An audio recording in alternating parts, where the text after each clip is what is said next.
जय मसीह की दोस्तों, स्वागत है मेरे YouTube channel Jesus call everyone में। दोस्तों, आज हम देखेंगे बाइबल के कुछ वचन और उसे समझने की भी कोशिश करेंगे। यिर्मयाह 29 का 11 पद कहता है, क्योंकि यहोवा की वाणी यह है, जो कल्पनाएं मैं तुम्हारे विषय में करता हूँ उन्हें मैं जानता हूँ। वे हानि की नहीं वरन कुशल ही की है, और अंत में मैं तुम्हारी सारी इच्छा पर पूरा करूँगा। जी हाँ दोस्तों, यहोवा परमेश्वर, हमारा परमेश्वर जिसने इस सृष्टि की रचना की, उसने हमारे लिए बहुत से कल्पनाएं की है, और उस कल्पना में हमारे लिए किसी भी हानि की कल्पना नहीं है, परंतु कुशल और मंगल का कल्पना है। अंत में हम लोग का हर एक आशा पूरा होगा। इसलिए दोस्तों, यहोवा की वाणी को हमेशा सुनिए, समझिए और मानिए। पहला यूहन्ना 4 का 9 पद कहता है, जो प्रेम परमेश्वर हमसे रखता है वो इससे प्रकट हुआ है कि परमेश्वर ने अपने एकलौते पुत्र को जगत में भेजा कि हम उसके द्वारा जीवन पाए। जी दोस्तों, परमेश्वर का प्रेम हमारे प्रति इसी बात से साबित होता है कि परमेश्वर ने अपने एकमात्र पुत्र को हमारे लिए भेजा इस जगत में, क्योंकि हम पाप में डूबे हुए थे और परमेश्वर नहीं चाहता था कि हम ऐसे ही पाप में डूबे रहे और अनंत आग में हमारा जीवन खत्म हो जाए। परंतु परमेश्वर ने हमें लेने के लिए अपने एकमात्र पुत्र को भेजा, और उस पुत्र ने हमारे लिए खुद की बलि चढ़ाई और परमेश्वर तक जाने के लिए हमारे मार्ग को सुरक्षित किया और तय किया। और उसी द्वारा, प्रभु यीशु के द्वारा, परमेश्वर के पुत्र के द्वारा ही हम परमेश्वर तक जा सकते हैं। तो सोचिए, परमेश्वर पिता हमसे कितना प्रेम करता है, जिन्होंने अपने एकमात्र पुत्र को हम जैसे पापियों को लेने के लिए भेजा। भजन संहिता 37 का 5 पद कहता है, अपने मार्ग की चिंता यहोवा पर छोड़ और उस पर भरोसा रख, वही पूरा करेगा।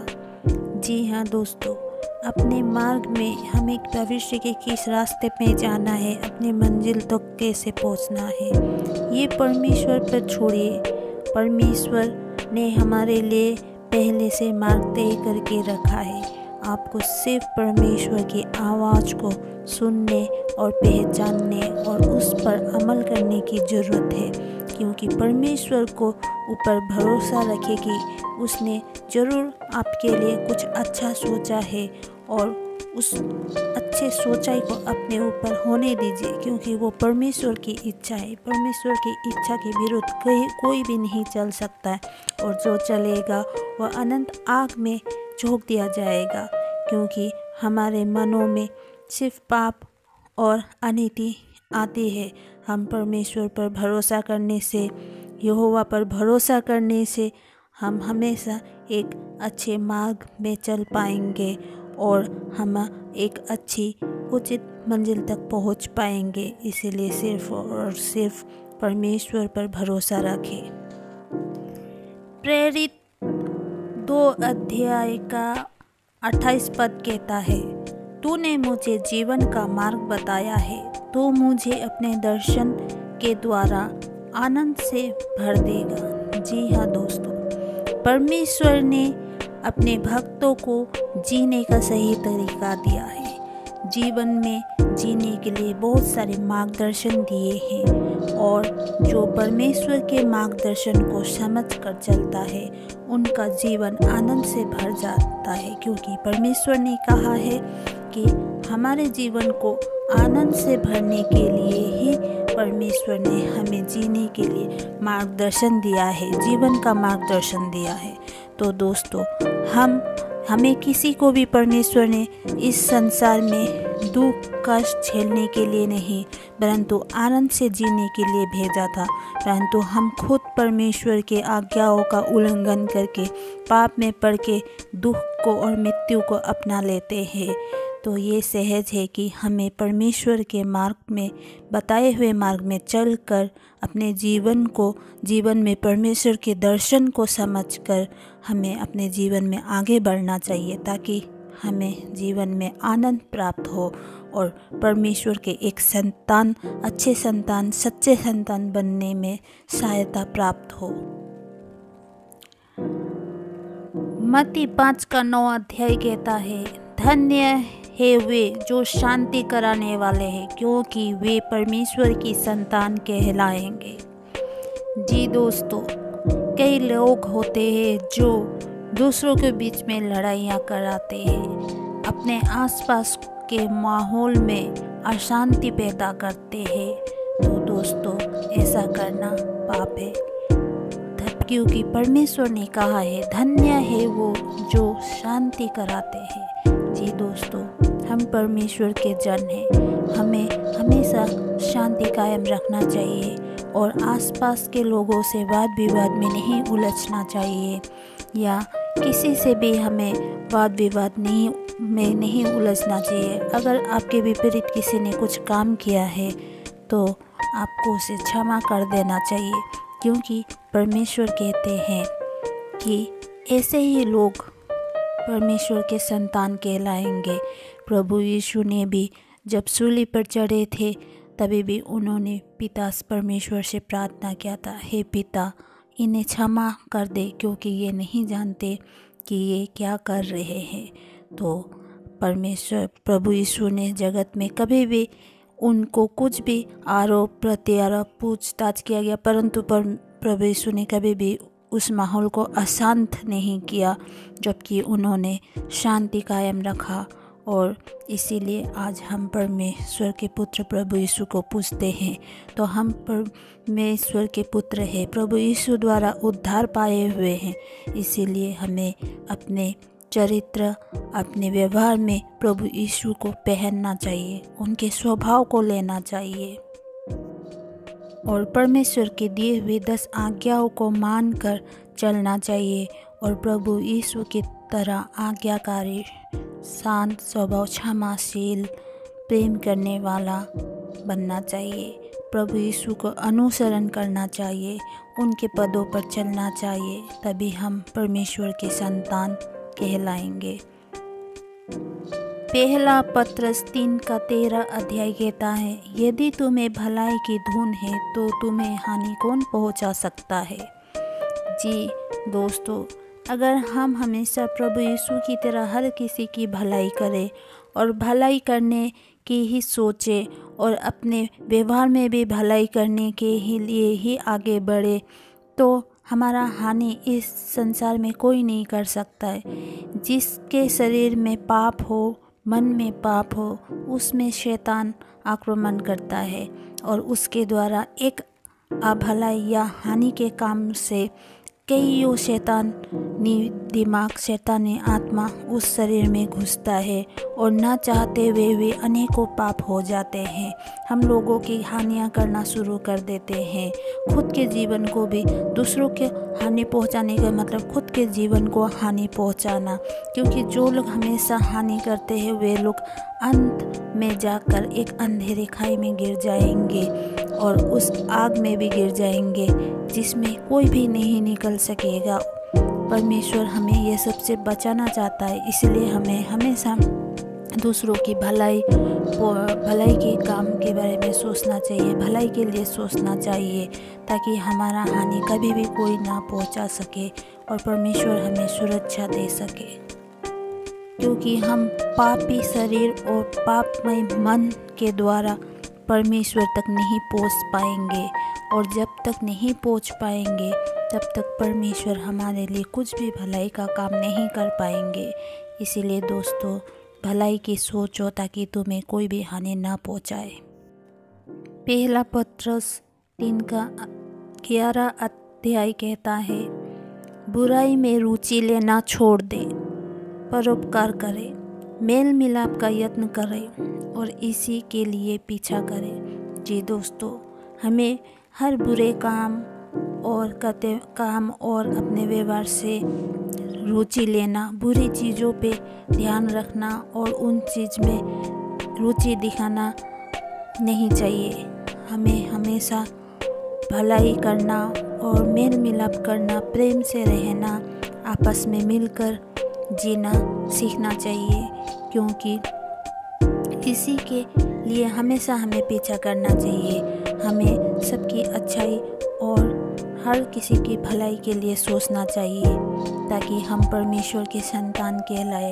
कई लोग होते जो हमेशा दूसरों की बुराइयां निकालते रहते हैं और मिल के रहने वालों के आपस में फूट डाल के लड़ाइयाँ करवाते हैं और नीच नज़रों से दूसरों को देखते हैं, हमेशा कमियां निकालते हैं। ऐसा करना नहीं चाहिए दोस्तों, क्योंकि इसे करने से हम पाप के भागी बनेंगे और परमेश्वर इन सब चीज़ों से हमें मना करते हैं। हमें परमेश्वर के एक अच्छा संतान बनने के लिए बुराई में रुचि नहीं लेना है और मेल मिलाप करने का यत्न से जीना है, और तभी हम परमेश्वर के एक अच्छे संतान बन पाएंगे। याकूब 4:4 कहता है, हे बेविचारियों, क्या तुम नहीं जानते कि संसार से मित्रता करना परमेश्वर से बैर करना है? जो कोई संसार का मित्र होना चाहता है वो अपने आप को परमेश्वर का बैरी बनाता है। जी हाँ दोस्तों, जो संसार में रखे, संसार में रहने वाली वस्तुओं से ज़्यादा मन लगाता है, वो कभी भी परमेश्वर के राज्य में प्रवेश कर नहीं पाएगा, क्योंकि उसका मन संसार में लगा हुआ है। इसलिए सांसारिक चीज़ें नष्ट हो जाती है, परंतु परमेश्वर का प्रेम और जो परमेश्वर के पास है वो कभी भी नष्ट नहीं होता है। इसीलिए जो संसार से प्रेम रखता है वो परमेश्वर का बैरी बन जाता है। इसलिए दोस्तों, सांसारिक नहीं आत्मिक चीज़ों पर ध्यान दीजिए। सांसारिक हर एक चीज़ नष्ट होने वाली है, पर परमेश्वर का प्रेम और स्वर्गीय चीज़ कभी भी नष्ट नहीं होगी। इसलिए परमेश्वर के प्रेम में बने रहे, स्वर्गीय चीज़ों पर मन लगाए। मत्ती 19:26 कहता है, परमेश्वर के साथ सब कुछ संभव है। जी दोस्तों, ऐसा कुछ भी नहीं है जो परमेश्वर नहीं कर सकता है। परमेश्वर हर चीज़ कर सकता है, क्योंकि परमेश्वर ने अपने शब्दों से ही उन्होंने इस सृष्टि की रचना की। वो सर्वशक्तिमान है और वो सृष्टि रचयिता भी है, जिन्होंने सिर्फ अपने शब्दों से ही इस सृष्टि की रचना की। और परमेश्वर के लिए असंभव कुछ भी नहीं। वो चाहे तो दिन को रात में बदल सकते हैं, रात को दिन में बदल सकते हैं। दोस्तों, उस शक्तिमान परमेश्वर के आगे हमेशा अपने सिर को झुकाए और उनकी शक्तियों की आंकना कीजिए कि वो कितना शक्तिमान है और वो सब कुछ कर सकता है आपके लिए। आपको किसी भी सांसारिक चीज़ों की शक्ति से डरना नहीं चाहिए, क्योंकि जब परमेश्वर आपके साथ है तो आपको किसी बात का डर नहीं होना चाहिए। मरकुस 11:24 कहता है, जो कुछ तुम प्रार्थना करके मांगो तो प्रतीति कर लो कि तुम्हें मिल गया और तुम्हारे लिए हो गया। जी दोस्तों, कभी भी हम प्रार्थना करते हैं, चाहे वो किसी भी समस्या के लिए हो, आप इस बात को 100% मान लीजिए कि वो चीज़ हो गया और परमेश्वर ने आपकी प्रार्थना को सुन लिया, और सुनने के बाद जो होने वाला वो अच्छे के लिए होने वाला है। और प्रार्थना में जो भी मांगो, आप प्रतीति करो कि वो चीज़ आपको मिल चुका है। परमेश्वर ज़रूर उस चीज़ को पूरा करेंगे और वो चीज़ आपको देंगे। बस बात ये है, अगर वो आपके लिए उपयुक्त है, सही है तो देंगे, ना देने पर भी आप कभी भी परमेश्वर से कुंठा विचार ना कीजिएगा, क्योंकि परमेश्वर हमारे लिए हमेशा अच्छी चीज़ों को ही देता है और अच्छे हमारे लिए सहायक चीज़ें ही भेजता है। तो हो सकता है हमारे मांगने पर भी वो चीज़ कभी कभी हमें नुकसान में पहुंचाते हैं, इसीलिए परमेश्वर पहले ही जानते और वो चीज़ हमें नहीं देते हैं। तो ना देने से भी परमेश्वर को धन्यवाद कीजिएगा और परमेश्वर पे भरोसा रखेगा। वो जो भी करेंगे वो अच्छा करेंगे हमारे लिए और अच्छी चीज़ें ही देंगे। मत्ती 18:20 कहता है, जहाँ 2 या 3 मेरे नाम पर इकट्ठा होते हैं वहाँ मैं उनके बीच में होता हूँ। जी दोस्तों, हमेशा अच्छा संगति ढूंढिए, अच्छे लोगों में उठिए बैठिए, जहाँ पर ऐसे लोगों में बैठिए जहाँ पे आप प्रभु यीशु के नाम में सब लोग जमा हुए हो। उसमें 2 या 3 भी व्यक्ति बहुत है। इसके लिए जरूरत नहीं कि आप हजारों की भीड़ लगा के बैठे और बेवक बातें करें। नहीं, परमेश्वर की बातें करें, परमेश्वर की महिमा करें, क्योंकि परमेश्वर वचन कहता है कि जहाँ 2 या 3 मेरे नाम से इकट्ठा होंगे वहाँ मैं भी उपस्थित होऊंगा। जी, अपनी उपस्थिति आपके बीच में परमेश्वर देंगे, ज़रूर देंगे, क्योंकि परमेश्वर को आप कभी भी पुकारे वो सबसे आसानी से मिलने वाला और अपने भक्तों को सहायता पहुंचाने वाले हैं। ऐसा कोई जगह नहीं है जहाँ पे परमेश्वर नहीं होता है। बस ज़रूरत है आप उनके नाम से इकट्ठे हो और उनको याद करें, परमेश्वर आपके बीच में जरूर आएंगे।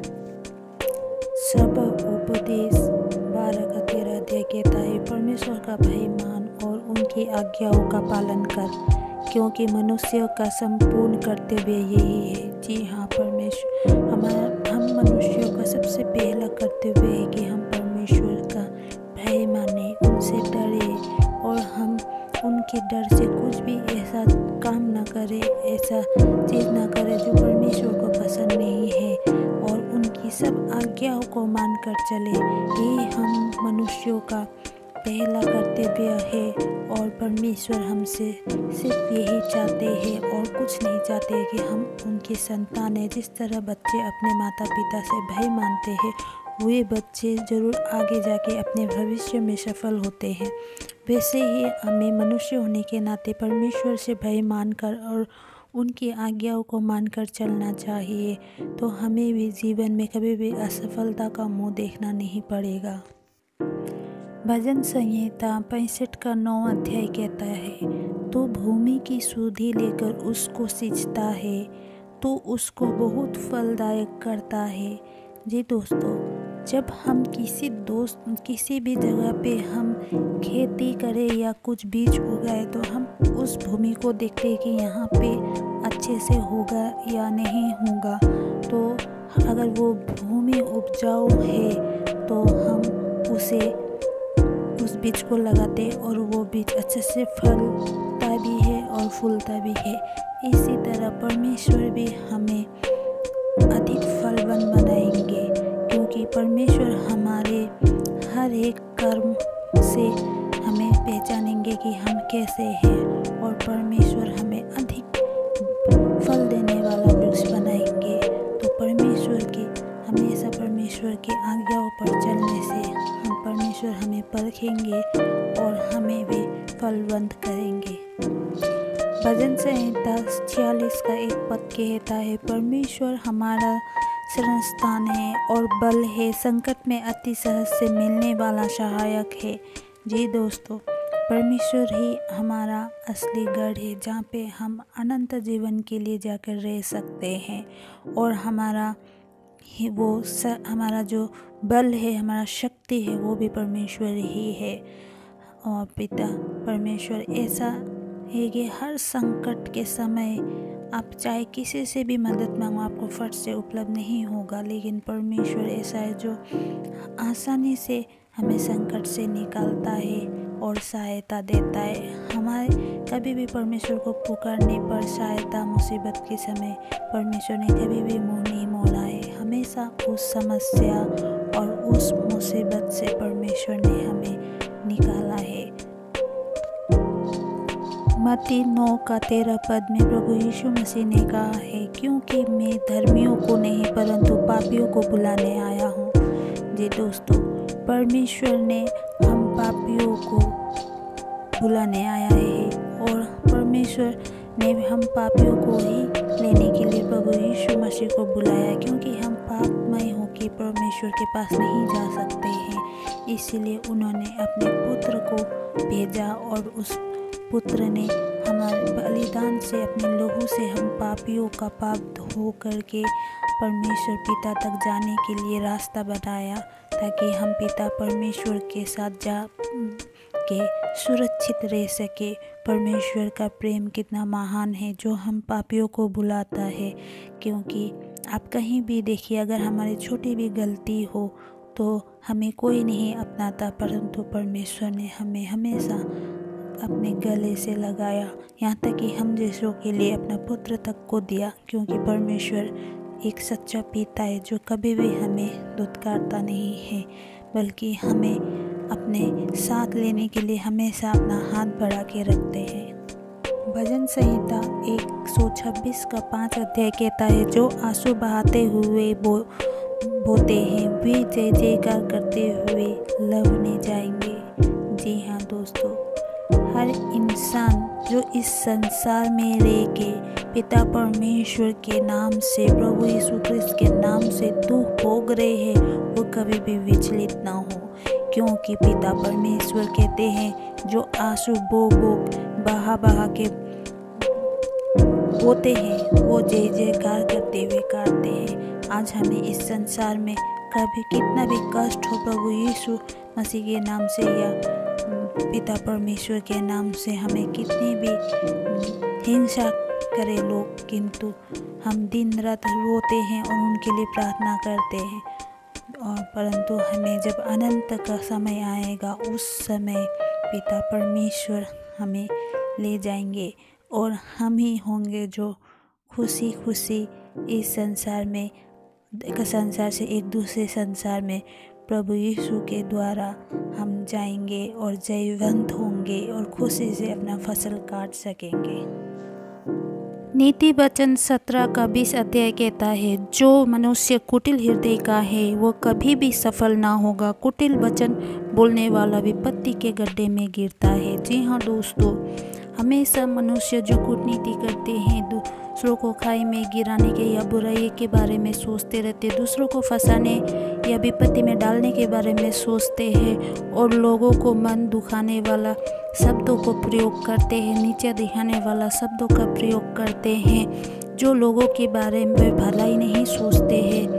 ऐसे लोग कभी भी गड्ढे में गिर सकते हैं, बल्कि उनके साथ कभी भी परमेश्वर नहीं होता है। इसीलिए वो अपने जीवन में भी कभी भी सफल नहीं हो पाते हैं।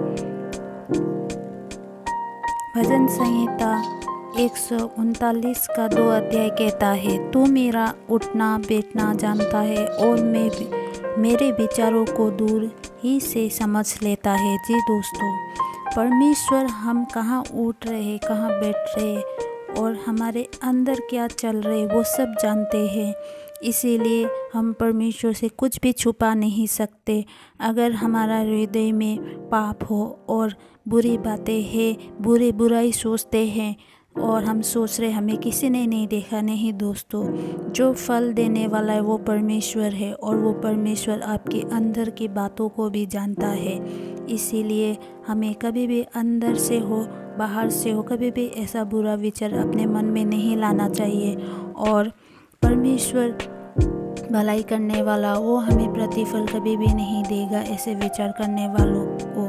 तो दोस्तों, परमेश्वर हमारे हर हरकत पर नज़र रखते हैं, तो परमेश्वर से हम कुछ भी नहीं छुपा सकते हैं। भजन संहिता 24 का 1 पद कहता है, पृथ्वी और जो कुछ उसमें है यहोवा ही का है, जगत और उसमें निवास करने वाले भी। जी दोस्तों, वचन कहता है पृथ्वी का हर एक चीज़ और उसमें निवास करने वाला वो सब यहोवा का है, हमारे परमेश्वर का है। और हम क्योंकि पृथ्वी पर निवास करते हैं और हमें परमेश्वर ने बनाया है, तो हम भी परमेश्वर का है। तो पृथ्वी में रहने वाले और पृथ्वी के हर चीज़ परमेश्वर के अधिकार में है। तो परमेश्वर हमेशा हमें इस पृथ्वी के ऊपर एक नज़र रखने के लिए, हमें अधिकार के लिए हमें रखा है। तो हमने अगर परमेश्वर के साथ ईमानदारी नहीं जताई की, तो परमेश्वर हमें कभी भी इस पृथ्वी से उठा सकते हैं या फिर हमें कभी भी अनर्थ में या घोर विपत्तियों में डाल सकते हैं। नीति वचन 15 का 3 अध्याय कहता है, यहोवा की आंखें सब स्थानों में लगी रहती है, वो बुरे भले दोनों को देखते रहते हैं। जी दोस्तों, परमेश्वर का नज़र हर स्थान, हर चीज़ और हर व्यक्ति के ऊपर लगी रहती है। उनके आँखों से बच के कोई भी नहीं रह सकता है। जहाँ तक कि हम बहुत सी चीज़ें अपने आमने सामने नहीं देख सकते, परंतु परमेश्वर का नज़र उस स्थान पर भी पहुँचा हुआ है। तो दोस्तों, परमेश्वर हमारे हर बुरे और भले कामों दोनों को देखते रहते हैं कि हमने क्या अच्छा काम किया या बुरा काम किया। तो परमेश्वर से डर मान के कुछ भी बुरा करने और सोचने से पहले एक बार परमेश्वर को याद रखें कि आप कभी भी ऐसा न सोचे कुछ बुरा सोचते और करते वक्त कि मुझे कोई नहीं देख रहा है। दोस्तों, हर वक्त परमेश्वर वचन के अनुसार आपके ऊपर नज़र गड़ाए रखता है। हर कर्म का फल देना पड़ेगा, इसीलिए हमेशा परमेश्वर से डर के रहिए और अच्छे विचारों, अच्छे कर्मों में लगे रहे। प्रकाशित वाक्य 5 का 11 अध्याय कहता है, मैं शीघ्र ही आने वाला हूँ, जो कुछ तेरे पास है उसे थामे रहे कि कोई तेरा मुकुट छीन न ले। जी हाँ, परमेश्वर के वचन में कहा गया है, जो कुछ हमारा है उसे थामे रहे। जो कुछ से मतलब धन और संपत्ति से नहीं है, इस संसारिक चीज़ों से नहीं है, बल्कि आपके भलाई से है, आपके अच्छे कर्मों से है, आपके विश्वास से है और आपके भरोसे से परमेश्वर के प्रति। जी हाँ दोस्तों, इसे थाम के रहे। कहीं संसार में आत्मिक रूप से, मानसिक रूप से और शारीरिक रूप से शैतान इस पवित्र चीज़ को छीन ना ले। अगर छीन लिया तो हमें, जब परमेश्वर आने वाला है तो हमें मुकुट नहीं मिलेगा, ना तो हम उनके साथ जा पाएंगे।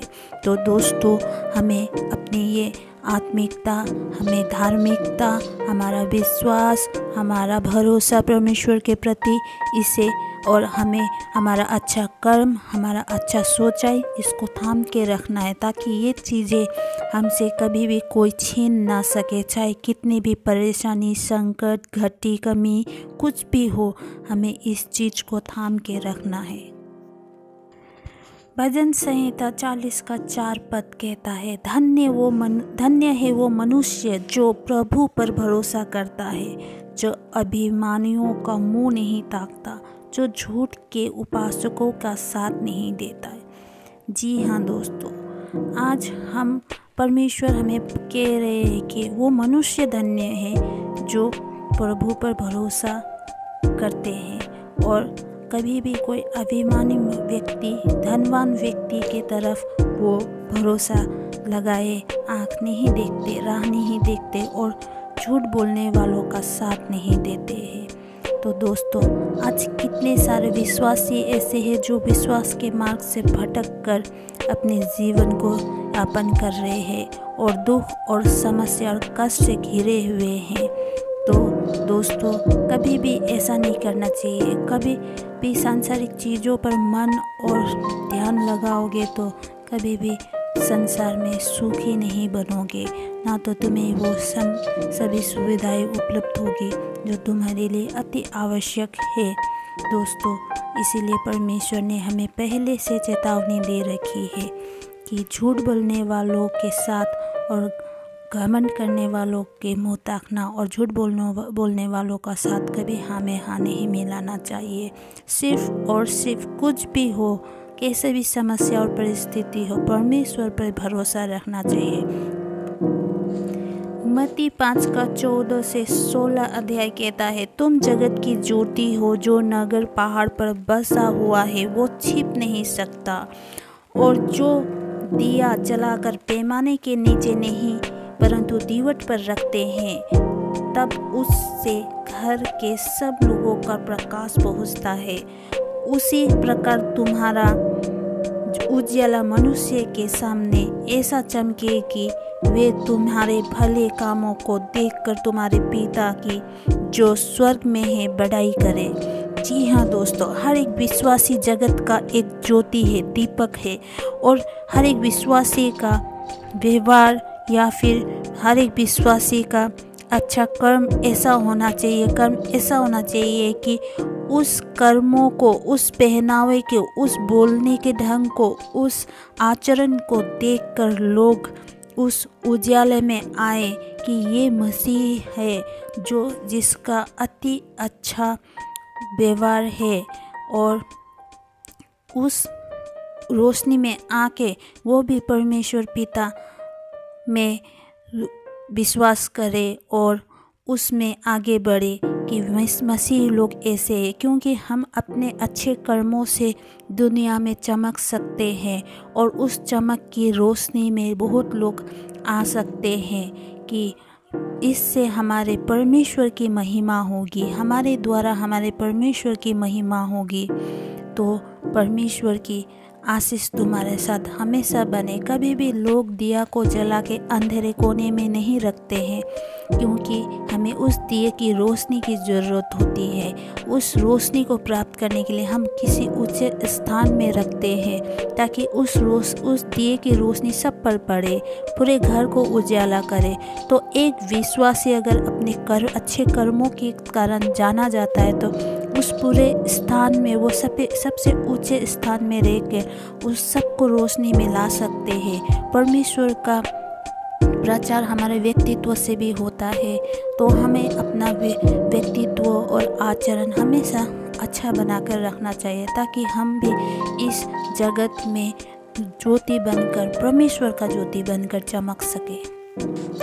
इफिसियों 6:10 अध्याय कहता है, प्रभु में और उसकी शक्ति के प्रभाव में बलवंत बनो। जी हाँ दोस्तों, हमें हमेशा प्रभु में रहना चाहिए, आत्मिक तरफ से और शारीरिक तौर से हमारे कर्म द्वारा प्रभु में बने रहना चाहिए। हमें वही सोचना चाहिए और वही करना चाहिए जो प्रभु के मन को भाता है, तभी हम बलवंत बनेंगे। हमें न शारीरिक और ना ही आत्मिक तौर से कोई कमज़ोर कर सकता है। जब हम कमज़ोर रहेंगे, शारीरिक हो या आत्मिक, तो हमें शारीरिक कमजोरी में कई बीमारियां घेर लेती है और आत्मिक कमजोरी में कई समस्याएं घेर लेती है। तो दोस्तों, अगर प्रभु में आत्मिक और शारीरिक मजबूत बने रहोगे, तो कभी भी कर्मों द्वारा शारीरिक भी मजबूत बने रहोगे, तो हम कभी भी कमज़ोर नहीं होंगे। इसी तरह हमें ना बीमारियां घेरेंगी और ना शैतान हमारे सामने आएगा और ना हमारी परिस्थितियां बिगड़ेगी। इसीलिए हमें हमेशा बलवंत रहना है, प्रभु में बनकर रहना है बलवंत, ताकि हम परमेश्वर हमेशा हमारे साथ रहे। भजन संहिता 46 का 1 पद कहता है, परमेश्वर हमारा शरण स्थल है और बल है, संकट में अति सहज से मिलने वाला सहायक है। जी हाँ दोस्तों, परमेश्वर हमारा गढ़ है और कहीं भी हमें अगर शरण न मिले, तो परमेश्वर वो चीज़ है जो हमें अपने शरण में देते हैं, स्थान देते हैं, क्योंकि हमें अंत में परमेश्वर के चरण में ही जाना है। हमें कितनी सारी संसार में मुसीबतें हैं जो कोई नहीं हटा सकता, परंतु परमेश्वर के हाथ में सब कुछ संभव है। हमें अंत में परमेश्वर के शरण में ही आना पड़ता है, जहाँ हमें शांति मिलती है और स्थान मिलता है। और हमारा शक्ति, हमारा बल खुद परमेश्वर है।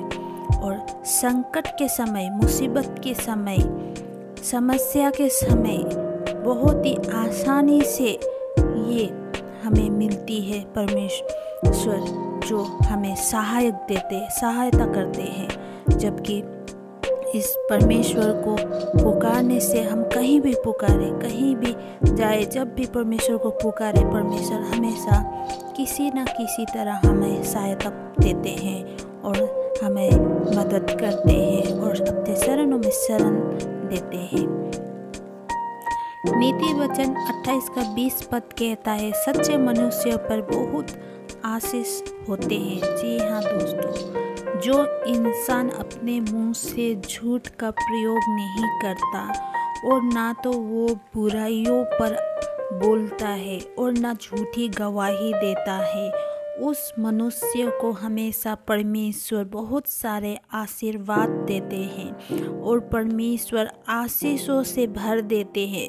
उसकी जीवन में कभी कोई दुख, समस्या, कष्ट नहीं आती और ना तो किसी चीज़ की घटी कमी होते हैं, क्योंकि जो मनुष्य सच्चे हैं और जो मनुष्य अच्छे विचारों वाले हैं और जो मनुष्य अच्छे कर्मों वाले हैं, ऐसे लोगों से परमेश्वर प्रसन्न रहते हैं और उन्हें हर ज़रूरत उनके मांगने से पहले पूरा किया जाता है परमेश्वर के द्वारा। और उनकी हर एक घटी कमी परमेश्वर को पता रहता है कि मेरे भक्त को अभी किस चीज़ की घटी कमी है, उस घटी कमी को भी पूरा करते हैं और कोई भी समस्या ना आने देते हैं। समस्या आए भी तो उस समस्या से तुरंत परमेश्वर उसे निकाल लेते हैं। तो परमेश्वर का आशीष पाने के लिए सच्चे और अच्छे कर्मों वाले बनना पड़ेगा। 1 तीमुथियुस 6:12 कहता है, विश्वास की अच्छी कुश्ती लड़े। जी हाँ दोस्तों, हमें सांसारिक जगह में किसी और चीज़ से लड़ाई झगड़ा या कंपटीशन करने की ज़रूरत नहीं है। हमें सिर्फ विश्वास में आगे बढ़ना चाहिए। विश्वास में इस तरह से खुद को काबिल बनाना चाहिए जिसमें हम परमेश्वर के समक्ष सबसे आगे हो। हमें परमेश्वर की नज़र में अच्छे बनाने की वोट लगानी चाहिए, सांसारिक चीज़ों में नहीं।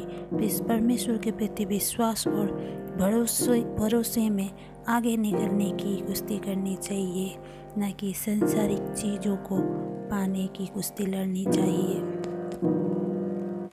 भजन संहिता 37:5 कहता है, अपने मार्ग की चिंता यहोवा पर छोड़ और उस पर भरोसा रख, वही पूरा करेगा। जी हाँ दोस्तों, हमें अपने जीवन की मार्ग का कोई भी चिंता नहीं करना चाहिए, क्योंकि हम अगर एक अच्छे विश्वासी हैं, परमेश्वर के संतान हैं, तो हमारा मार्ग का परमेश्वर चिंता करेंगे कि कौन से मार्ग पे जाने से हमें कोई ठेस ना लगे। और परमेश्वर पे हमेशा अपने भरोसे को बनाए रखना चाहिए कि परमेश्वर अवश्य ही हमारे साथ भला करेगा और अच्छा सुंदर सकरा मार्ग हमारे लिए तैयार करेगा, जिस मार्ग द्वारा हम परमेश्वर के द्वारा मंजिल तक पहुंच सकते हैं।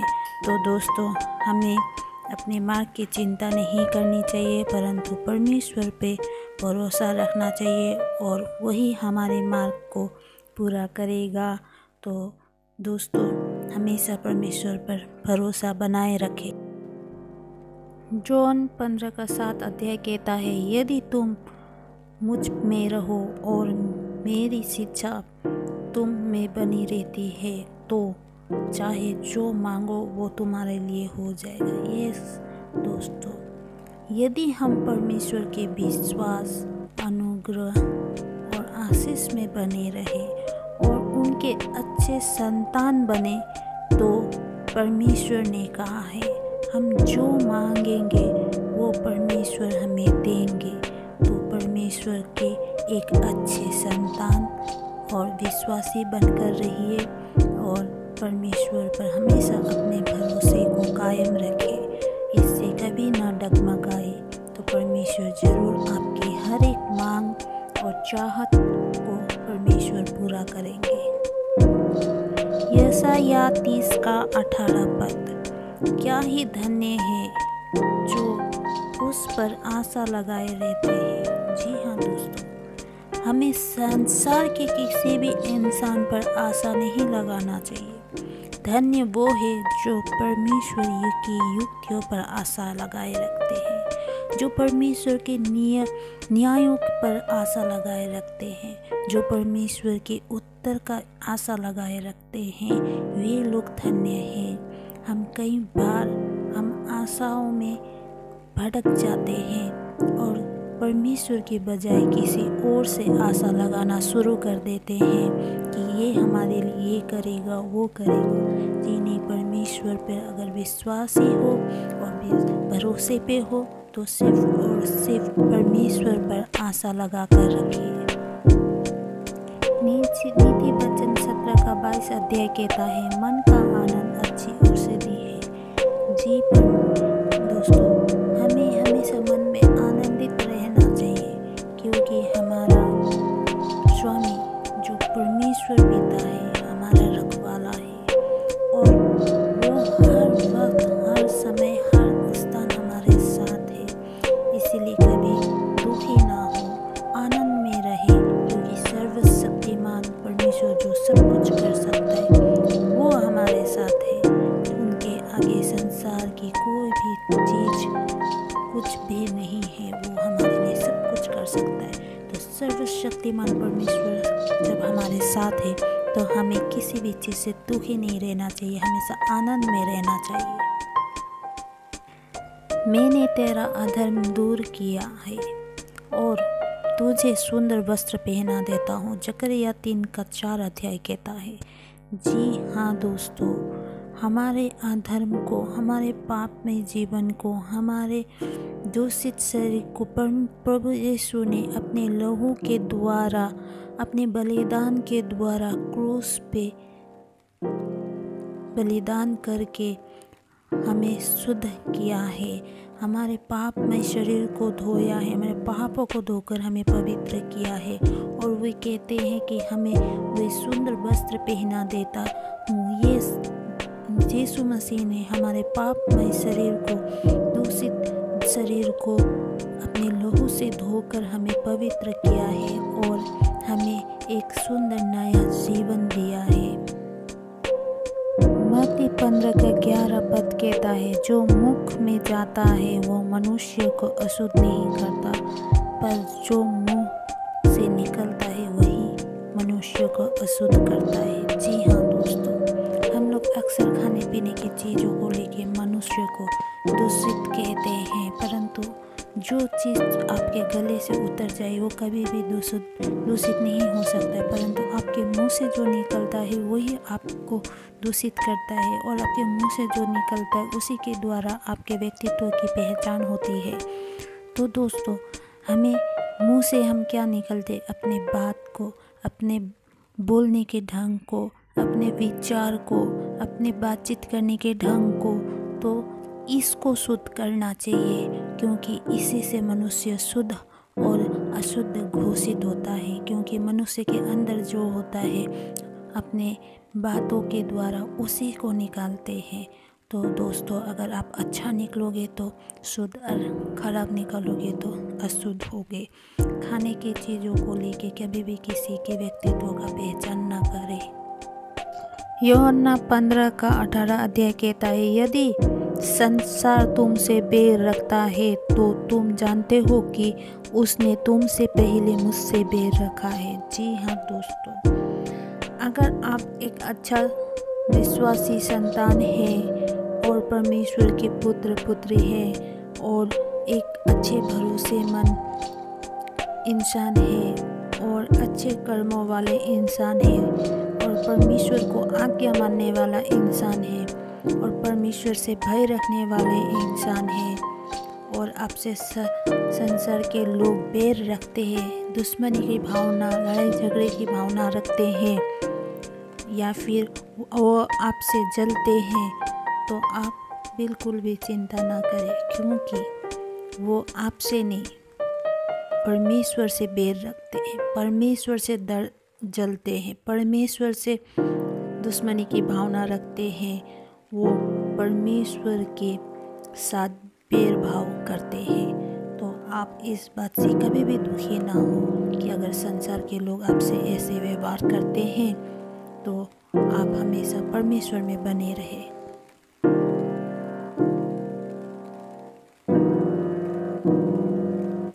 लूक 14 का 13 अध्याय कहता है, जब तू भोज करे तो कंगालों, टुंडों, लंगड़ों और अंधों को बुला।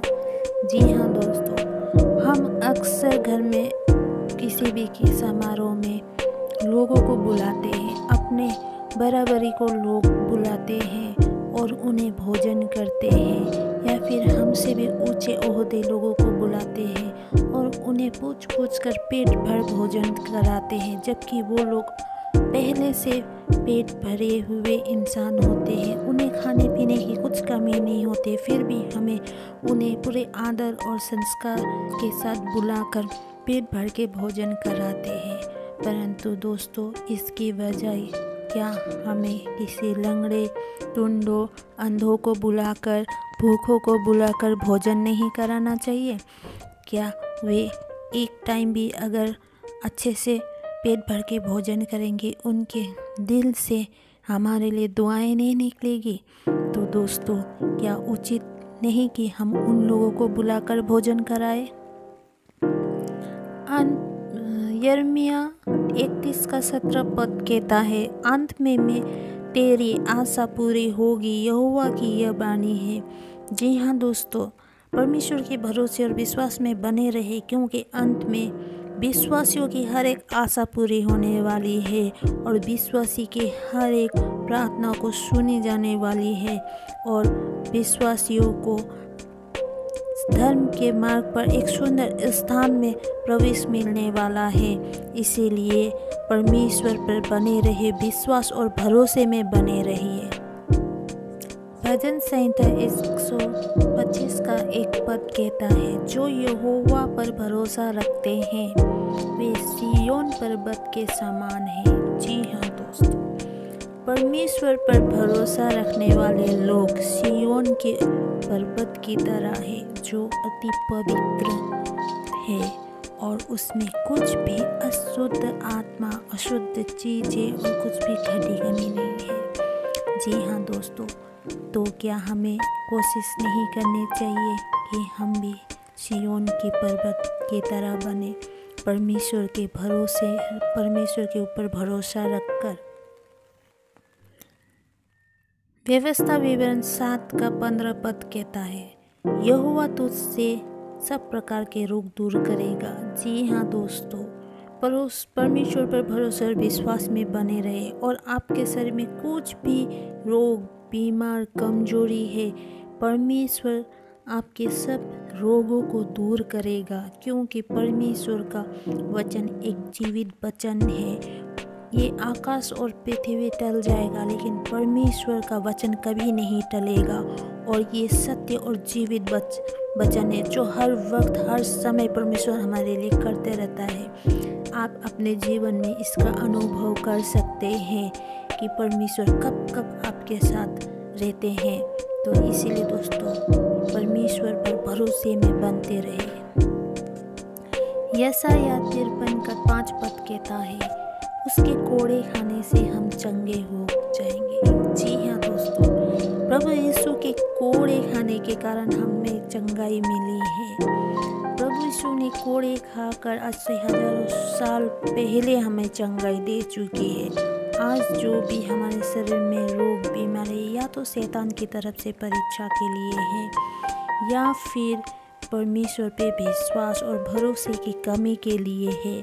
अगर आप भयानक रोग से ग्रस्त हैं तो कृपा करके परमेश्वर पे पूरी तरह भरोसा करें और विश्वास करें और प्रार्थना करें, क्योंकि चंगाई आपको मिल चुकी है और उस चंगाई को आप ग्रहण कीजिए और इसी वक्त कीजिए। भजन संहिता 10 का 12 पद कहता है, उठ हे यहोवा, हे ईश्वर, अपना हाथ बढ़ा और दिनों को न भूल। जी हाँ दोस्तों, परमेश्वर उठेंगे और हमारे हर जो आत्मा से दीन है, मन से दीन है, जो प्यासों की तरह परमेश्वर के वचन के भूखे और प्यासे है, और जो परमेश्वर के लिए दीन है, जो विश्वास के लिए दीन है, उन सबको परमेश्वर। मत्ती 24 का 42 पद कहता है, इसलिए जागते रहो, क्योंकि तुम नहीं जानते कि तुम्हारा प्रभु किस दिन आएगा। जी हाँ दोस्तों, जागते रहने से मतलब है सतर्क रहना, ताकि प्रभु आए तो हमें एक पल के लिए भी सोचने का समय नहीं मिलेगा कि काश मैंने ये नहीं किया होता, काश मैंने वो नहीं किया होता, काश वो पल वापस आया होता तो मैं अपनी गलतियों को सुधारता। जी दोस्तों, ऐसा कुछ भी समय नहीं मिलेगा। परमेश्वर प्रभु कब आएंगे, कब अपने साथ लेके जाएंगे, ये दिन समय किसी को नहीं पता। बस खुद को तैयार रखो, खुद को हर पल धर्म कर्म के कामों में लगाए रखो, खुद को हमेशा विश्वास और भरोसे में मजबूत बना के रखो और आत्मिक रूप में दिन प्रतिदिन आगे बढ़ते जाओ, क्योंकि प्रभु कब आएंगे ये कोई नहीं जानता। क्या आप नहीं चाहते कि आप प्रभु के साथ जाए जब प्रभु आपको लेने आए? इसलिए आप तैयार रहो। भजन संहिता 91 का 4 पद कहता है, वो तुझे अपने पंखों के आड़ में ले लेगा। जी हाँ दोस्तों, प्रभु यीशु जब आएंगे फिर से सृष्टि में, उस समय प्रभु यीशु हमें अपने साथ ले जाएंगे और अपने पंखों के नीचे रखेंगे। जैसे एक चिड़िया अपने पंखों के नीचे अपने चूजों को रखते हैं, अपने बच्चों को रखते हैं और सुरक्षा प्रदान करते हैं, उसी तरह प्रभु यीशु भी हमें अपने पंखों के तले रखेंगे, यानी कि अपने आशीष में रखेंगे और हर वक्त हमारा ध्यान देंगे, हमें सुरक्षित रहेंगे ताकि कोई बाहरी दूषित हवा या प्रदूषण या कुछ भी चीज़ से हमें कुछ हानि न हो।